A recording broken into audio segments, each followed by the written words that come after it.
Here at the Ann Arbor Pinball Museum, it's time to show you another weird game by your weird host. Here we go! And another adventure into Allied Leisure's Sea Hunt in, clearly, another game I should have never bought.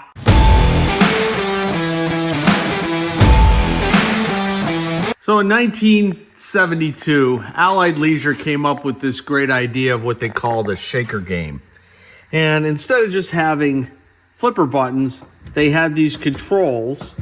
And if you watch the playfield, watch closely, you can see how the playfield moves so that you can influence the ball in play just up and down, not left to right. So, and it also incorporated some interesting projections using mirrors, because the game looks vertical, but it's really not. It's really down flat. If we open up the coin door, I might be able to see inside. Oh boy, yeah, isn't that great? Look, the ice cube relays. Everybody's favorite ice cube relays. And look at these little cards. That's how you determined what the coinage was for the game. You put these cards in, you got a box of cards. But anyways, you can see the playfield is clearly not vertical. It is sitting down there, and there is no plunger on the game. So what happens is when you drain between the flippers, that's the only place you can drain is between the flippers. There is a mechanical motorized thing that brings the ball up to the top of the playfield, and it goes across that rail. I don't know if you can see the rail. It says press flipper buttons to shoot ball. And what it does is the ball goes across that rail. It hits a switch on the left side here and then kicks it back. And then you're supposed to time it so that it goes between these lanes. Anyways, that's the gameplay.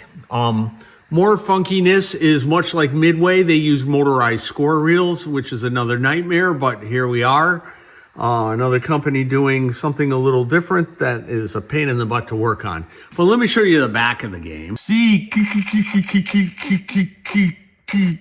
Hunt. This is the projections that you see through the glass, because the glass is actually like a mirror, but without a fully silvered side, so that you can kind of see through it. And that's why you get these projections. Tilt obviously was a big deal, but I'll show you some scoring things and the game over that we were just viewing. And inside here, there really isn't much more. There's your chime box, the worst chime box ever. It sounds bloody awful. The game over that we're reviewing, you can see is kind of like projected onto the glass, which is kind of a nice effect. So during gameplay, it can give you other scoring hints. Oh boy. So I don't know a lot of people that like these games. Allied Leisure made these in 1972. They made two, Sea Hunt, and they made another one called Spooksville, which is pretty similar. But the biggest downfall to this game is that it's a short playfield. It's like playing a cocktail pinball almost. And generally speaking, short playfields are not all that fun, but it is super unique. And look, you can shoot the shark. What do you think this thing is? Like a giant octopus? What we should really be talking about is these games. Boy, the Duncan Brown Galactic Poker Dice and the Williams Typhoon, a game made by Harry Williams that was actually never released, and Duncan put together. And then we did some artwork. Actually, on both these games, we did some artwork. They didn't have back glasses, but we'll get to those in another episode. Chicks with knives. You gotta love that. Did I tell you how I got this game? Oh, this is interesting. A guy called me and said, I got this game in the truck. I just pulled out of somebody's garage. I'll drive it over to your house if you give me $100. So I had him bring it here. And then, of course, we didn't know what to do with it, so we fixed it. Because that's what we do here. We fix stuff. All right, I'm going to try playing this game. It's hard to get good camera angle on this because of the reflective nature of the whole game. But we'll give it a whirl. So, I'll hit the start buttons. The score reel's all reset to 0.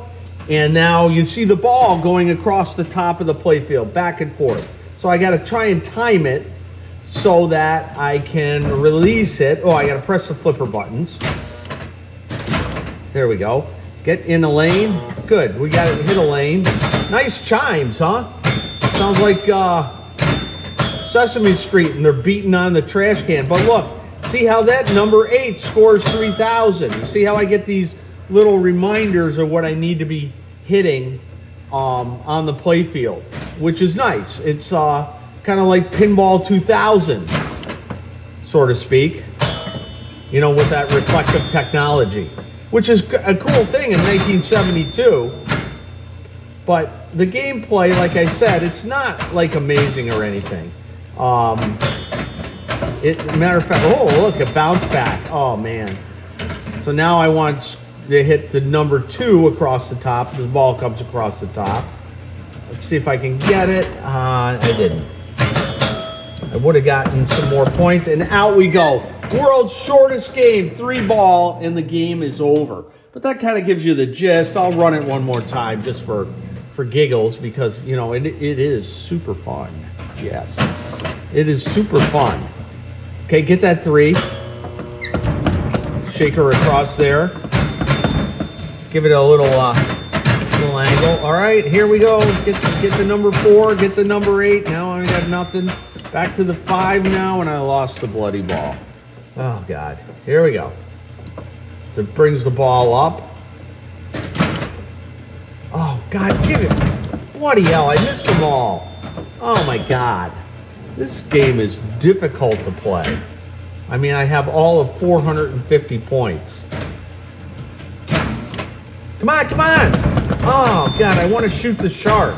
See, you can't really shoot the shark with the flippers. I mean, you could try, but it's a really pretty much impossible shot to make. And look, the game's over again. 2 games in like, God, if you can make a game last more than a minute, you're lucky. Notice how she's got her butt up in the air while she's underwater? I don't know, that's suggestive, I would say. The Allied Leasure Shakerball Sea Hunt from 1972. Fun, fun, fun. Fun, fun, fun. Fun, fun, fun. And more fun.